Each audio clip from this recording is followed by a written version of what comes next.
Welcome to Josh's Cemetery Chats. What's up, Bearheart Nation? How's it going out there? So you might notice today a little bit different. I don't have Fred next to me.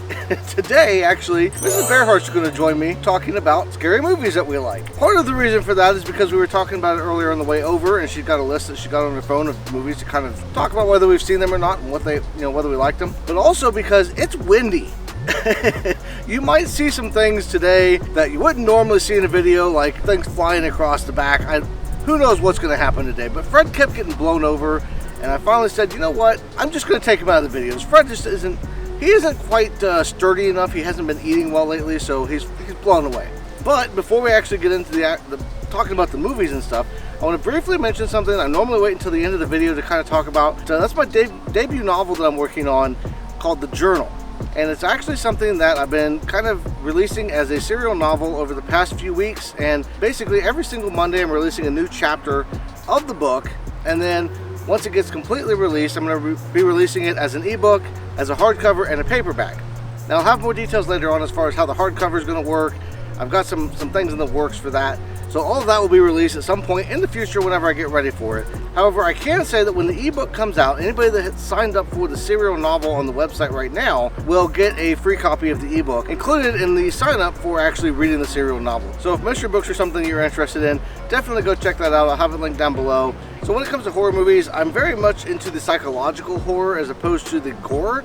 I'm not a fan of the gore at all. I think my wife's pretty much the same way. Yeah, I don't like the gore either. So we tend to kind of stick to the same kind of movies, and we usually watch them together. We've been together for 18 years. I don't know, I've lost track. It's been almost 20 years. So we've seen a lot of horror movies, both in theaters and at home, over the course of the past almost 20 years. And most of the time we walk out of any horror movie we watch feeling the same way, like, oh, that really sucked, or that was a really good movie. I love the twist ending. So I want to talk a little bit about some of those movies today and just kind of go over some of our favorite movies and get your guys' takes in the comments down below on whether or not some of the movies we mentioned are on your list as far as favorite movies, or is there something that maybe we left out that you've seen that you really enjoyed that you think we should check out.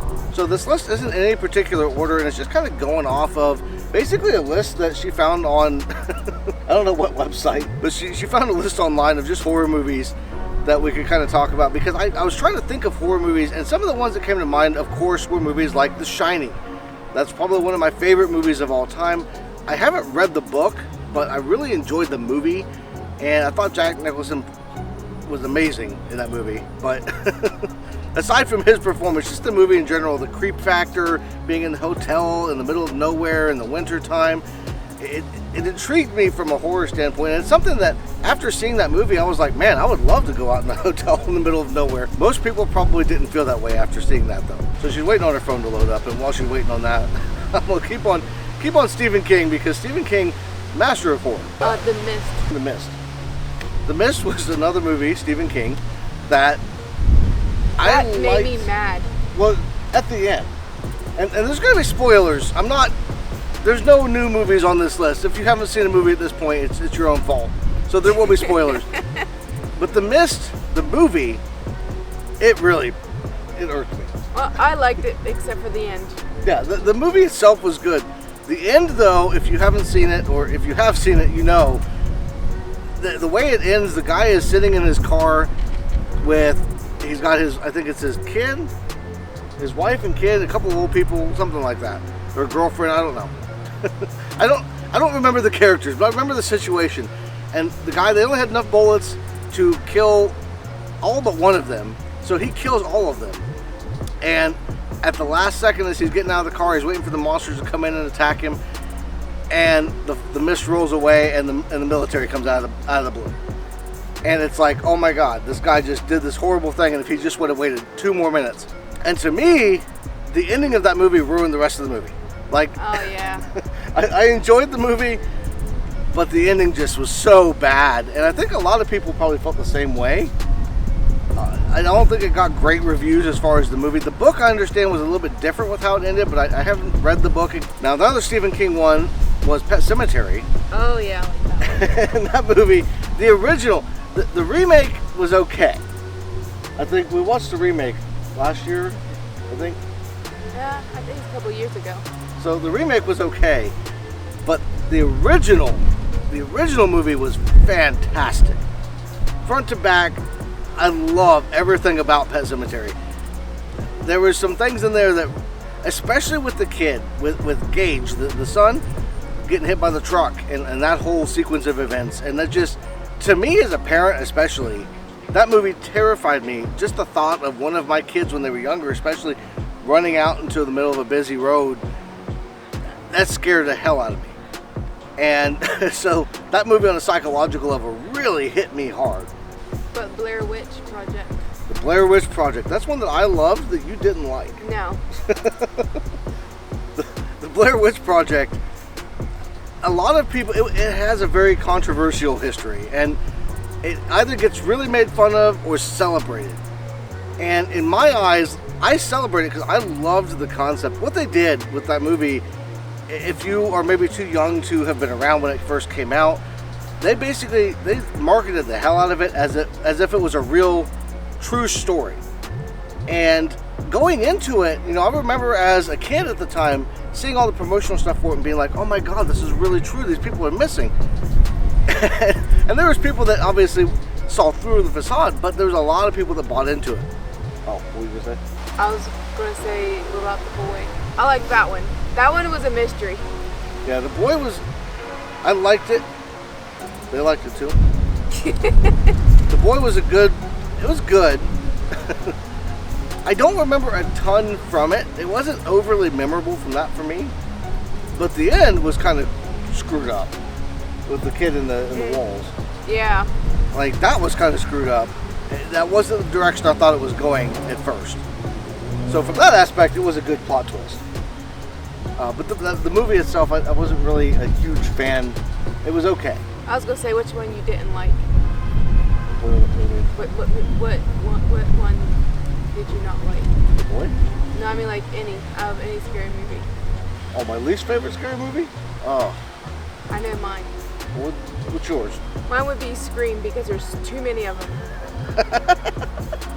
There's only so much you can do with the movie. Well, if that's the direction we're going, I could say Halloween. Oh my gosh, yes. There's another new Halloween movie coming out this year. I don't know how many of those movies there are, but there is too many Halloween movies. That was not that good. The original Halloween, okay. It was a pretty decent movie. Michael Myers, kind of creepy. You don't need 15 Halloween movies where the guy keeps coming back and coming back. Or they're getting ready to make another Scream oh my god. movie. See, that's the problem. Scream, Halloween, Chucky's another one. There's just too many of them. I love the first couple of Chucky movies, okay. The first one especially, but once you get onto a topic, once it gets too popular, I think it becomes, they just keep making it over and over and over for money. And it kills a franchise. I mean, yeah, there's people that'll be flooding the theaters going to see the new Halloween movie, but why? At this point, what's the point? Michael Myers is never going to die. He's just going to keep coming back. It's stupid. Like, this is supposed to be the last one. Supposed to be the last one, but who knows what's going to actually happen. Well, when you have franchises, and Saw was one you mentioned. Oh, I don't like Saw. It's too gory. Right, I don't like gore. The first Saw movie was outstanding. I loved everything about it. There was a little bit of gore, but not too much to where it was like bothering me. And I love the psychological aspect of what would you do if you're in one of these traps and this guy comes on and is like, you need to do this thing, cut off your arm or you're gonna die. What would you do? You'd probably die either way. Probably, but not necessarily. But when they continue the franchise and you get up to Saw 3, 4, 5, Saw 3D, Saw 6, Saw 420, like what?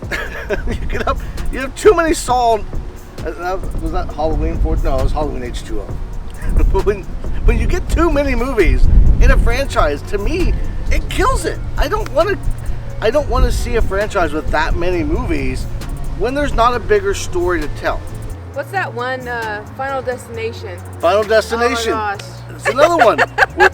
The original was great, and the second one I could even get behind, but then it just goes off the rails. Yeah, it just... There's too many, and it's almost like they're coming up with gorier and gorier ways to kill people on screen. And it's kind of funny to me because, you know, YouTube advertising guidelines say that there's certain things you can't show. Otherwise your videos get demonetized. And that has with blood and gore and guts and that kind of stuff is all involved in that. And that's because advertisers are supposed to be able to, you know, it's advertiser friendly stuff. And yet, you can get these gory movies that get a $100 million budget to shoot. And they'll make $1 billion back at the box office. And those are considered okay. They're considered the greatest movies of all time. The gore ones? Yeah. The Hills Have Eyes. The Hills Have Eyes. I don't think there was too many in that. I don't know how many. There was 2 of them. Okay, so there's only 2. The second one I think was the worst. I didn't see the second one. I saw the first one. I see a preview. The first one, it was way too gory, but it was actually a really cool concept.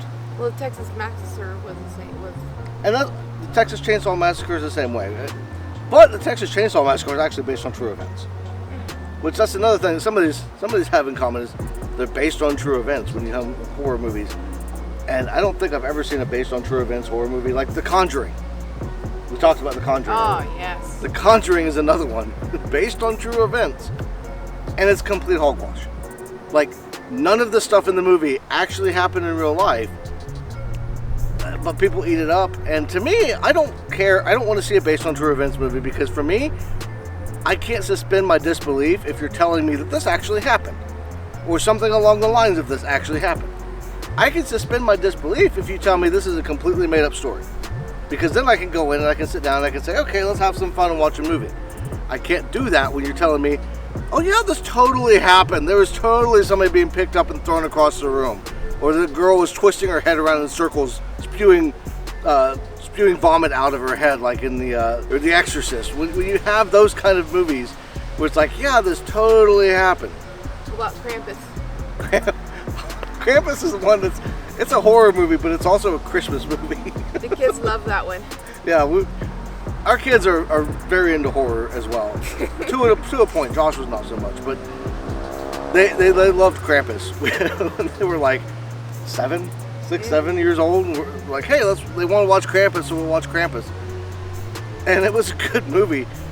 There was some issues with it that I had, but overall, like, I didn't like the way they ended it. Right. Like, I wasn't a fan of Krampus is going to throw the kid in and they're going to be in like this little snow globe. It was neat. It was a novel concept, but it wasn't a satisfying ending. Like, the satisfying ending is either everybody dies if they're all assholes, or they wind up redeeming themselves and they win in the end. With Krampus, they kind of went both ways. Right. I think they all went into the snow globe, didn't they? Yeah, the whole family was in the snow globe celebrating Christmas morning. Forever, I guess? It wasn't exactly clear. You got any more on your list over there? Nope. None of the rest of them will show. None of the rest of them will show. There's Antlers that showed in The Omen. Antlers. Okay, so Antlers and The Omen. Antlers, I don't even barely remember. You had to remind me what the plot was. I don't think it was all that as good as they made it to be. It wasn't. It was supposed to be so much better. When I saw the advertisement, because she wanted to watch it, you and the kids wanted to watch it. Me and Taylor, yes. And I saw the advertisement for it, and I was like, okay, that might be kind of a cool movie. And I got to the end of it, and I was like, what the hell did I just watch? Yeah, I don't think it made sense. Not really. Yeah, I'm not sure what they were going for with that movie. That was kind of... I'm not a big fan of it. I'll just say that. When you're talking about least favorite movies, that might be on my bottom 10 list. Along with like the 15 Halloween movies and 12 Chuckies and 6 Screams. 6 Screams. There's just too many horror movies. Oh, what about The Ring? The Ring. See, the first Ring, and that was based on the Japanese movie. So there's a Japanese movie called Ringu, I think. And they remade it basically in American. I liked it, but it was, I don't know. The concept of the whole 7 days thing threw me off. Because I overanalyze movies. So I overanalyze when they watch the video and then they get the phone call saying 7 days. Okay, how are you monitoring that? And how does that 7 days count? If you go around the world and you go forward, you know, where it's a day ahead of time, does that count one of your days off? Like, I start to think about all this stuff when it comes to movies. Which is what I'm doing kind of with my book. That's why I'm writing a mystery book. To kind of go through and figure all that stuff out. Because it drives me nuts when I see a movie that otherwise would be great, but spoils itself by being overly complex or adding in unnecessary. A 7 days timeline isn't really needed. You don't need to throw that in there. There's ways they could have fixed that. And maybe at some point I'll do a video talking about ways they could have fixed movies. Maybe that might be a fun series. The Visit. You remember that one? The Visit. Oh my God, yes. That movie. So if you haven't seen The Visit, the entire premise is these two kids are sent to their grandparents' house for a week, 2 weeks, whatever it is, over the summer. I don't know. And their grandparents are acting really weird, especially the grandma. And the kids are like freaking out more and more as like stranger and stranger things happen. And it turns out that the people aren't their grandparents at all. Like, you find out at the end that it's a couple of people that escaped from a lunatic asylum. Yeah, it was. Yeah, and they killed them and took over their identity. Yeah, they killed them and stole their identity. And like, that made me so mad because, like, you had such an awesome concept and just a couple of crazy people. Like, the rest of the movie was great. But you didn't figure it out till the very, very end. Yeah, it did take time to figure it out. There was little subtle clues, and that's the best kind of movie when there's subtle clues dropped. But there's subtle little clues dropped throughout the entire movie, and then you get to the end, you're like, oh, that makes so much more sense now. Like, it was, but to me, the ending of just kind of ruined it all. And that, unfortunately, happens way too often in horror movies. Is the ending throws it off, especially with that one, because that was such a great movie. I loved that movie up until the very end. I did not like the fact that they had crazy people with the reason for everything. The only other one that it's showing is Get Out. So we'll make Get Out the last one to get out of the video. So Get Out was Jordan Peele's movie. If you haven't seen Get Out, I would recommend watching it. I think Jordan Peele as a director is kind of coming into his own. He's done a couple of movies now, and Get Out's one of the, I think the only one I've seen so far. No, we saw the other one.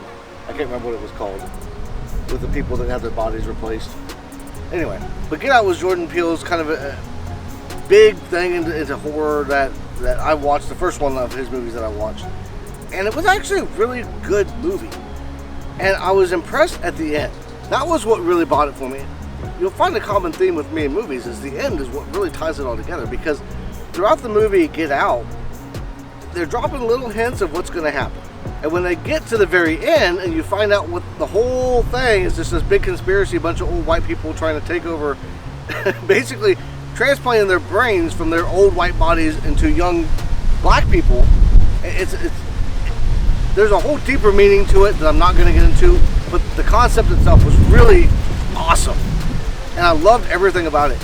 And it got to the end, and at the end of the movie, like, the girl that he had been dating is going nuts, and he winds up shooting and killing her, right? She's dead, I think. Yeah. She was dead or she was hurt, I forget which. She might have been dead. But anyway, and he's sitting there, she's laying on the ground, and all of a sudden, police car lights come on. And you're thinking, oh shit, he's gonna get in trouble for murdering this girl, and she was the psycho. And then it's his buddy who works for airport security that came to save his ass. He his best friend told him, you don't trust this white girl. Yeah, his best his buddy that saves him in the end is the one's like, you shouldn't trust this girl. It was amazing. And when I found out that the alternate ending actually did involve the police showing up and actually shooting and killing him or arresting him, I was so glad they went with the one they went with for the theatrical release, because that ending was satisfying. Like, he takes them all out, he gets out successfully, his buddy comes and saves him, end of story. That is how you end a movie. Yeah, that was a good movie, that good ending. Right, that's what made that movie so great. But the phone isn't pulling up anymore. I don't know what's going on with the service today, but I can't think of any more off the top of my head. Can you think of any more off the top of your head? Nope. Okay, so I think with that, we're going to go ahead and end the video here. I want to thank you all for watching. If you have any idea, if you have any movies, any horror movies that you really loved, or if you disagree with us or agree with us on some of our opinions, let me know down in the comments below. I'm making a point to read and respond to every comment, so if you have any comments, and depending on what your comment is, I might make an entire video about it, so leave a comment down below. Real quick, I do want to thank the patrons. If you're interested in supporting the channel, supporting some of the stuff that I do, all the help on Patreon goes a long way towards allowing me to continue doing some of the things that I'm doing and kind of expand on things, especially with the book and everything that I'm working on. So if that's something you're interested in, you want to get your name in the video, go check out the Patreon. $3 a month, get your name in the video. Plus there's a lot of really cool benefits over there, 4 different tiers. So check that out if that's something you're interested in. But with all that being said, I want to thank you all for watching. Everybody have a great rest of your day, and I will see you in the next one.